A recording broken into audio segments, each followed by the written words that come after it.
कांग्रेस सदर मल्लिकार्जुन खड़गे और लोकसभा में अपोजिशन लीडर राहुल गांधी ने पीएम मोदी को एक मुश्तरका खत लिखकर जोर दिया कि पार्लियामेंट के आइंदा मानसून इजलास में एक बिल पेश किया जाए जिससे जम्मू कश्मीर को मुकम्मल रियासत का दर्जा दिया जाए और लद्दाख को भी आईन के छठे शेड्यूल में शामिल किया जाए।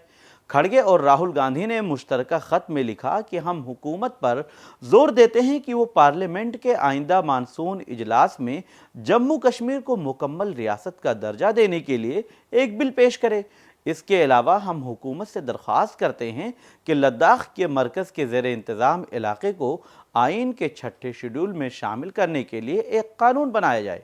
यह लद्दाख के लोगों की सकाफती, तरक्याती और सियासी उमंगों को पूरा करने की तरफ एक अहम कदम होगा और साथ ही उनके हुकूक, ज़मीन और शनाख्त की हिफाजत करेगा। ख़त में यह भी कहा गया है कि पिछले 5 सालों से जम्मू कश्मीर के लोग मुसलसल मुकम्मल रियासत का दर्जा बहाल करने का मुतालबा कर रहे हैं। यह मुतालबा न सिर्फ जायज़ है बल्कि उनके आईनी और जमहूरी हुकूक पर भी मबनी है। कांग्रेस के खत के बाद जम्मू कश्मीर के सीएम उमर अब्दुल्ला ने भी इस मुतालबा को दोहराया है और कांग्रेस का शुक्रिया अदा किया है।